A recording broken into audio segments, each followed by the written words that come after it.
kid. You can't do that. How much would you say that the Linda from today is different from the Linda before therapy? You already touched on a couple of things, right? The PTSD seems to be gone, and now you also know more or less when you need to ask for help.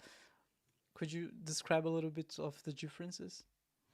Yeah, I'm much more open now. Mm. I mean, I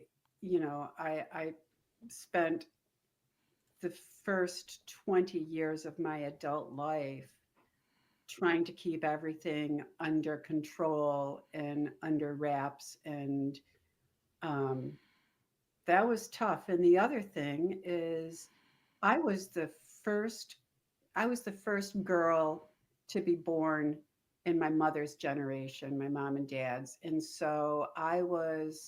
I was very helpful. So I was kind of put on a pedestal as a child. And I was the good girl and the helper and the smart one, and people would always compliment me. And you get on this pedestal, and then you feel for the rest of your life like you need to work really hard to stay on a pedestal, because in your head you're beating yourself up and saying I don't deserve this, but you're working really hard to keep up that appearance and to not let people down. That went away from therapy. It's like you really have to face yourself in therapy. And I do not feel like I'm on a pedestal anymore at all. I don't have negative self talk anymore, which is huge. And a lot of people, I think that's a surprise when I say that to people now that are still kind of recognizing the negative self talk that I've talked about. I don't do that anymore. Um, and I know that I need to talk to people. And so if something happens that upsets me, I know that I need to talk to people, and I will find somebody to talk to. Wow, that's wonderful. It's like life changing stuff. It's It is beautiful. life. Yeah. It is life-changing stuff. And I also have a lot of habits now that kind of keep their wellness habits. They're things, Could you explain some of them to us? yeah. Um, I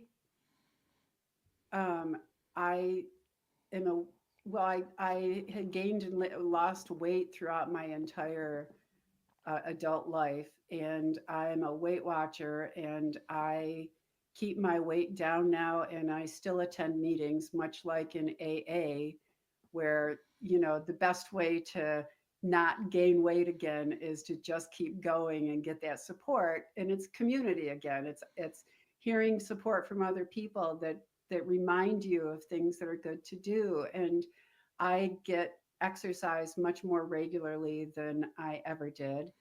um, so I control what I eat. I try and get out and get exercise. I have a rich spiritual life and a lot of community activities.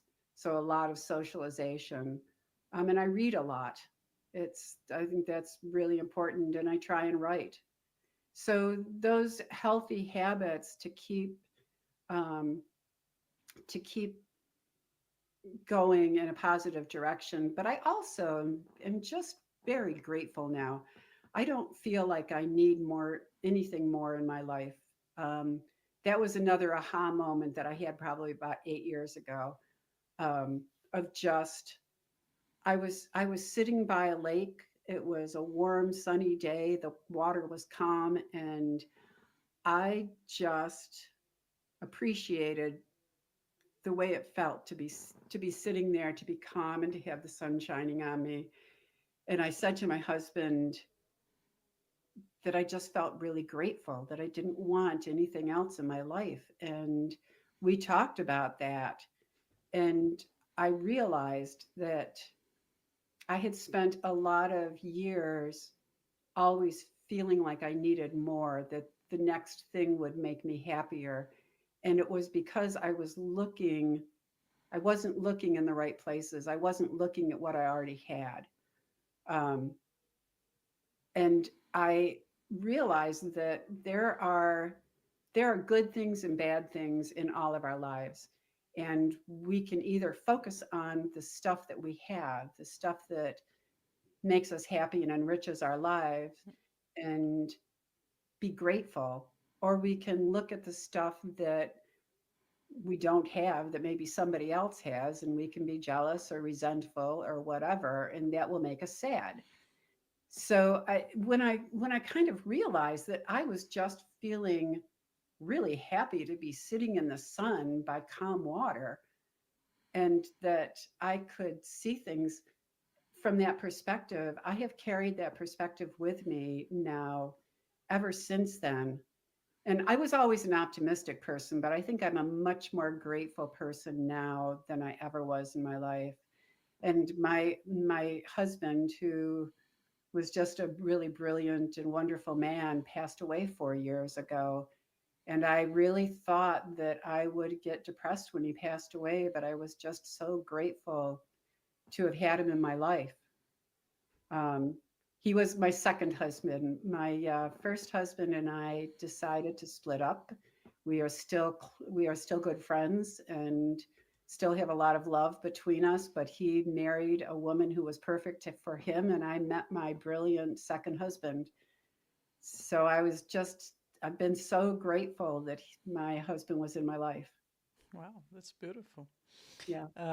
Regarding the always regarding the lake story and finally feeling that like you have enough and you're fulfilled in life, you're grateful. Like I feel like that's my personal opinion that a lot of it comes from capitalism itself. I know I'm deviating the topic a little bit, but you're not the first one who brings that up. And my personal view, it's capitalism. Oh, oh yeah, absolutely. And the constant media of more, more, more. I Mm, was just I was listening to somebody, another podcaster, talking about uh, um, documentary called Happy, the happiest place on earth. And I can't remember, mm, some famous director did that, and I can't remember his name, but he was talking about how these people that live a subsistence life in a very sparse area that don't have any of the commercial stuff that we do. They work hard. Life is hard, but they get by and they're happy. The whole community is happier than most of us are. Most of us who suffer with depression and anxiety um, and obesity and suicide and are miserable because we don't have this or don't have that. And I that's another thing that fascinates me about the human condition, mm. that we all are exposed to so many different things in our lives. And how is it that we develop, and what is it that affects us, and how are we going to get through, and how are we going to start making decisions that are more for our wellness? I have a philosophy of life that this is a grand adventure that we get to be on, and that the goal is to learn things. And the more the hard stuff that we go through is where we learn the most. So I feel like, even though I would not wish the hard thing that happened to me on anyone, I'm not sorry that I had an experience that put me into therapy and that created the healthier, more authentic person that I am now. Everybody has hard stuff, and other people's hard things I would not want to go through, but we go through hard things and we grow.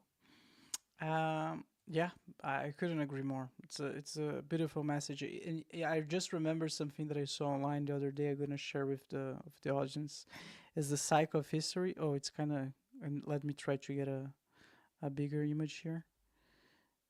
So the cycle of history, difficult times. Oh my God, difficult times create strong people. Strong people create easy times. Easy times create weak people. Weak people create difficult times. So like you kind of need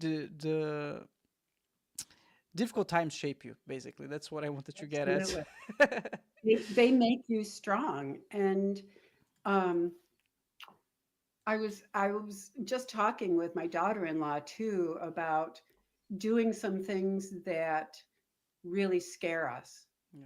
And that's how you build your confidence is by doing things that make you uncomfortable. And the more that you do those uncomfortable things, the more confident you become and the more comfortable you become with it. It's like there is a saying in therapy, you're hearing it more and more, you need to sit with your feelings. I need to sit with my feelings when I'm feeling uncomfortably depressed and ready to bury those feelings, or something embarrassing happens and I want to bury those feelings. It is really important to sit with those feelings so that you become more confident really feeling everything rather than hiding it. Yeah. Yeah.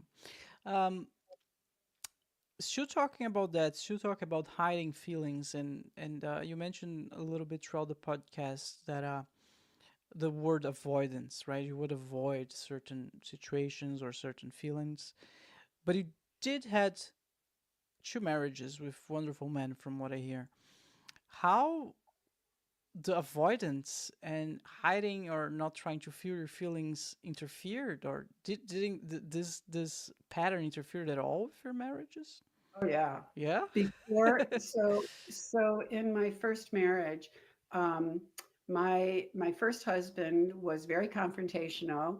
If something was going on, he wanted to talk about it, and it would feel like an attack to me. 2:29 p.m. Whoa. Oh. And I would like retreat, and that drove him crazy. And it would just wind him up more to try and get me to talk, but I would just hide even more.